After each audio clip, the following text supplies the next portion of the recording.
السلام علیکم ورحمۃ اللہ وبرکاتہ۔ امید کہ آپ خیر حافظ ہوں گے۔ اللہ آپ کو صحت تندرستی عافیت کے ساتھ ہمیشہ رکھیں۔ آپ کی جملہ عبادت اللہ قبول فرمائے، خصوصاً جو حج آپ نے کیا ہے اللہ اسے مبرور اور مقبول بنائے، اور اس کے جو بھی ثمرات ہیں اللہ دنیا و آخرت میں آپ کو محظوظ فرمائے اور اس سے ہمکنار فرمائے۔ آپ کو یہ بتلانا تھا کہ کچھ اور بھی حجاج ہیں، ہم انہیں یہ نصیحت کرتے ہیں کہ حج جیسی بڑی عبادت جو زندگی میں ایک بار واجب ہے یا فرض ہے، بار بار وہ ادا نہیں ہوتی ہے، پھر بھی بتقاضۂ بشریت اس کے اندر انسان سے کچھ سہو یا کچھ غلطیاں ہو جاتی ہیں۔ جیسے نہیں رمضان میں یہ حکم دیا گیا، 1609 ابو داؤد کی روایت ہے کہ اگر آپ فرض روزے رکھتے ہیں تو پھر عید پڑھنے سے پہلے صدقۃ الفطر دیا جائے، اور یہ صدقہ فطر جو ناگہانی طور پر جان بوجھ کر نہیں، انجانے میں جو کچھ غلطیاں روزے کی حالت میں انسان ہونے کے ناحیے سے انسان سے سرزد ہو جاتی ہیں، ان سب کا کفارہ ہے۔ ایسے ہی حج ایک بڑی عبادت ہے، اور وہ عبادت اتنی عظیم ہے کہ زندگی میں ایک بار فرض ہے، جس عبادت کا جو ثواب سیدھا جنت ہے۔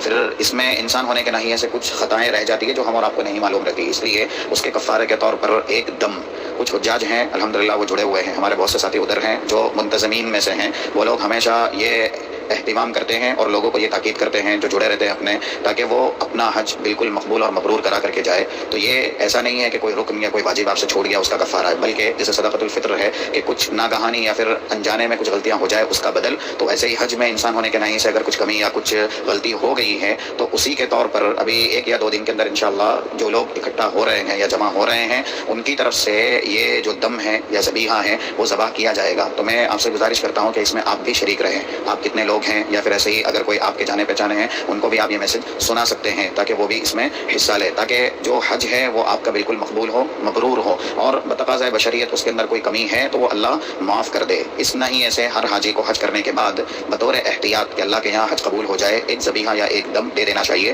یہ مکے کے اندر ہی ہوتا ہے، اور اس کے کرنے والے ہمارے بہت سے دوست ہیں، منتظمین ہیں جو الحمدللہ حج کا انتظام کرنے میں بھی شامل رہتے ہیں، اور وہیں پر ہی سعودی ہی ہیں، تو ہم ان سے رابطے میں ہیں۔ ہمارے پاس بھی کچھ حجاج ہیں، اسی لیے آپ ہمارے خاص ہیں اور ہم سے جڑے ہوئے ہیں، تو یہ پیغام آپ تک ہم نے پہنچایا ہے۔ اگر آپ اس کے اندر حصہ لینا چاہتے ہیں تو مجھے جواب دیجیے۔ ہماری تہ دل سے دعا ہے اللہ آپ کے حج کو مقبول بنائے، مبرور بنائے، اور ایسے ہی رب العالمین صحت سلامتی تندرستی کے ساتھ آپ کو آپ کے اہل خانہ تک لے کر کے آئے۔ تو وعلیکم السلام ورحمۃ اللہ وبرکاتہ۔ یہ بالکل فضول بات ہے، اور یہ حاجیوں کو بیوقوف بنانے والی بات ہے، اور سعودی حکومت کے نظام کے تحت یہ جرم ہے، اور جو بھی اس طرح کی حرکت کر رہا ہے اس کو فوراً اس سے باز آنا چاہیے۔ اور میں تو یہ کہوں گا کہ وہاں بعض حاجیوں کو ذمہ داری کے ساتھ جا کر کے اس کی شکایت درج کرنی چاہیے حج منسٹری، انڈین حج منسٹری میں بھی، اور اسی طرح سے سعودی جو کیبن بنے ہوتے ہیں ان کے یہاں، علماء کے یہاں اس بات کا تذکرہ کرنا چاہیے کہ بعض لوگ ہم سے اس طریقے سے دم طلب کر رہے ہیں۔ یہ جو مثال دی ہے صدقۃ الفطر کی، انہوں نے شریعت اسلامیہ کو ناقص سمجھ رکھا ہے۔ صدقۃ الفطر کو اگر شریعت اسلامیہ نے ہمارے لیے مسنون قرار دیا ہے اور وہ ایک طریقہ ہمارے اوپر واجب کیا ہے، تو کیا شریعت اسلامیہ حج کے موقع سے ایسا نہیں کر سکتی تھی کہ حج میں بھی انسان حج کرنے کے بعد بشری تقاضے سے رہ جانے والی خطاؤں کے بدلے میں ایک دم پیش کرے؟ یہ دین جو ہے احتیاط کے نام پر قائم نہیں ہوتا ہے۔ دین میں اگر غلطی حاجی سے واقع ہو جاتی ہے اور اس کو پتہ ہوتا ہے کہ حج کا کوئی واجب چھوٹ گیا ہے، تب اس کے اوپر دم واجب ہوتا ہے۔ یہ احتیاط کے نام پر دم واجب کرنے والے جو لوگ ہیں، یہ سب کے سب وہاں پیسہ کمانے کا کام کرتے ہیں، اور یہ غلط طریقہ ہے، اور سعودی حکومت کے نظام کے تحت یہ جرم بھی ہے۔ اور میں کہوں گا کہ اس طرح کی کسی بھی افواہ میں نہ پڑیں۔ سارے حاجیوں کا حج قبول کرنے نہ کرنے کی ذمہ داری رب کائنات کی ہے۔ اخلاص کے ساتھ جس نے حج کیا ہے انشاءاللہ اس کا حج قبول ہوگا، اور دم دے کر کے اس طریقے سے لوگوں کے ذریعے سے بیوقوف بننے سے حج قبول نہیں ہوگا۔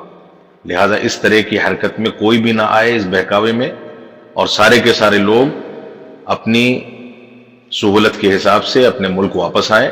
دم دینے کی کوئی ضرورت نہیں ہے۔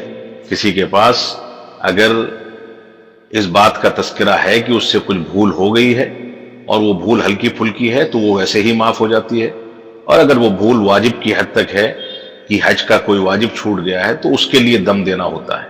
یہ شبہات کی بنیاد پر، احتیاط کی بنیاد پر دم دینے کی بات جو ہے، یہ مکہ مکرمہ میں بہت سارے لوگ ایسے ہیں جو پیسہ کمانے کے لیے کرتے رہتے ہیں، اور وہ پیسے لے لیتے ہیں، دم پیش نہیں کرتے، اور اسی وجہ سے وہاں کی حکومت نے اس چیز کو جرم قرار دے رکھا ہے۔ ماضی میں اس طرح کی حرکت کرنے والے بہت سارے افراد کی گرفتاریاں بھی ہوئی ہیں۔